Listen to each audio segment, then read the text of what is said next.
ಪ್ರಧಾನಮಂತ್ರಿ ಕೃಷಿ ಸಿಂಚಾಯಿ ಯೋಜನೆ 2 ಹಾಗೂ ಜಲಾನಯನ ಕೃಷಿ ಅಭಿವೃದ್ಧಿ ಘಟಕದ ಸಹಯೋಗದಲ್ಲಿ ರಾಜ್ಯದ 15 ಜಿಲ್ಲೆಗಳಲ್ಲಿ ಹೆಚ್ಚುವರಿಯಾಗಿ 15 ಯೋಜನೆಗಳನ್ನು ಜಾರಿಗೊಳಿಸಲು ಸಚಿವ ಸಂಪುಟ ತೀರ್ಮಾನಿಸಿದೆ ಎಂದ ಕಾನೂನು ಮತ್ತು ಸಂಸದೀಯ ವ್ಯವಹಾರಗಳ ಸಚಿವ ಎಚ್.ಕೆ. ಪಾಟೀಲ್ ಹೇಳಿದ್ದಾರೆ.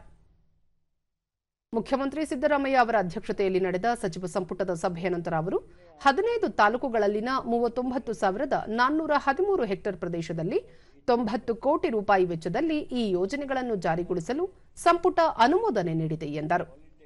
2025-26ನೇ ಸಾಲಿಗೆ ರಸಗೊಬ್ಬರ ದಾಸ್ತಾನು ಮಾಡುವ ಉದ್ದೇಶಕ್ಕಾಗಿ ಕರ್ನಾಟಕ ರಾಜ್ಯ ಬೀಜ ನಿಗಮ ಹಾಗೂ ಕರ್ನಾಟಕ ಸಹಕಾರ ಮಾರಾಟ ಮಂಡಳಿಗಳು ಪಡೆಯುವ ತಲಾ 200 ಕೋಟಿ ರೂಪಾಯಿ ಬಂಡವಾಳ ಸಾಲಕ್ಕೆ ರಾಜ್ಯ ಸರ್ಕಾರದ ಖಾತ್ರಿ ನೀಡಲು ಸಂಪುಟ ಒಪ್ಪಿಗೆ ನೀಡಿದೆ ಎಂದರು. ಶಾಸಕ ನಾರಾಯಣಸ್ವಾಮಿ ಅಧ್ಯಕ್ಷತೆಯಲ್ಲಿನ 5ನೇ ಹಣಕಾಸು ಆಯೋಗದ ಅವಧಿಯನ್ನು ನವೆಂಬರ್ವರೆಗೆ ವಿಸ್ತರಿಸಲು ಒಪ್ಪಿಗೆ ನೀಡಲಾಗಿದೆ. ರಾಜ್ಯದ ಸಿವಿಲ್ ಸೇವೆಗಳ ಹುದ್ದೆಗಳಿಗೆ ನೇರ ನೇಮಕಾತಿ ಮಾಡಿಕೊಳ್ಳಲು ಎಲ್ಲ ಪ್ರವರ್ಗಗಳ ಅಭ್ಯರ್ಥಿಗಳ ಗರಿಷ್ಠ ವಯೋಮಿತಿಯನ್ನು 3 ವರ್ಷ ಸಡಿಲಿಸುವ ಸಂಬಂಧ ರಾಜ್ಯ ಸರ್ಕಾರ ಸೆಪ್ಟೆಂಬರ್ 29ರಂದು ಹೊರಡಿಸಿದ್ದ ಆದೇಶಕ್ಕೆ ಸಂಪುಟ ಘಟನೋತ್ತರ ಅನುಮೋದನೆ ನೀಡಿದೆ ಎಂದು ಸಚಿವರು ತಿಳಿಸಿದರು. ಅನ್ನಭಾಗ್ಯ ಯೋಜನೆಯಡಿ ರಾಜ್ಯದಲ್ಲಿನ ಅಂತ್ಯೋದಯ ಅನ್ನ ಯೋಜನೆ ಮತ್ತು ಪಡಿತರ ಫಲಾನುಭವಿಗಳಿಗೆ ಪರ್ಯಾಯವಾಗಿ ಇಂದಿರಾ ಆಹಾರ ಕಿಟ್ಗಳನ್ನು 61 ಕೋಟಿ 19 ಲಕ್ಷ ರೂಪಾಯಿ ವೆಚ್ಚದಲ್ಲಿ ವಿತರಿಸಲು ಸಚಿವ ಸಂಪುಟ ತೀರ್ಮಾನಿಸಿದೆ. 2 ಕಿಲೋ ತೊಗರಿಬೇಳೆ, 1 ಕಿಲೋ ಅಡುಗೆ ಎಣ್ಣೆ, 1 ಕಿಲೋ ಸಕ್ಕರೆ, 1 ಕಿಲೋ ಉಪ್ಪು ಒಳಗೊಂಡ ಆಹಾರ ಕಿಟ್ಗಳನ್ನು ವಿತರಿಸಲಾಗುವುದು ಎಂದರು.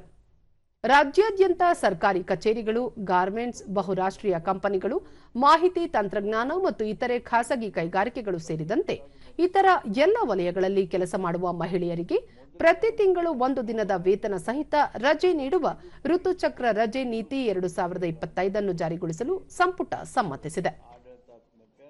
ಕನಕಪುರದಲ್ಲಿ ನೂತನವಾಗಿ ವೈದ್ಯಕೀಯ ಕಾಲೇಜನ್ನು ಸ್ವಾಯತ್ತ ಸ್ಥಾನಮಾನದೊಂದಿಗೆ ಸ್ಥಾಪಿಸಲು ಸಂಪುಟ ಅನುಮೋದಿಸಿದೆ ಎಂದು ಸಚಿವರು ತಿಳಿಸಿದರು. ತಂದಿರತಕ್ಕಂಥ ವಿಷಯದಲ್ಲಿ ಅನ್ನಭಾಗ್ಯ ಯೋಜನೆಯಡಿ ರಾಜ್ಯದ ಎವೈ ಮತ್ತು PHH ಪಡಿತರ ಫಲಾನುಭವಿಗಳಿಗೆ ಪರ್ಯಾಯವಾಗಿ ಇಂದಿರಾ ಆಹಾರ ಕಿಟ್ಗಳನ್ನು ಪೌಷ್ಟಿಕ ಆಹಾರ ಕಿಟ್ 61.19 ಕೋಟಿ ರೂಪಾಯಿಗಳ ಮೊತ್ತದಲ್ಲಿ ವಿತರಿಸುವ ಬಗ್ಗೆ ಇವತ್ತು ರಾಜ್ಯ ಸರ್ಕಾರ ಅನುಮೋದನೆಯನ್ನು ಕೊಟ್ಟಿದೆ.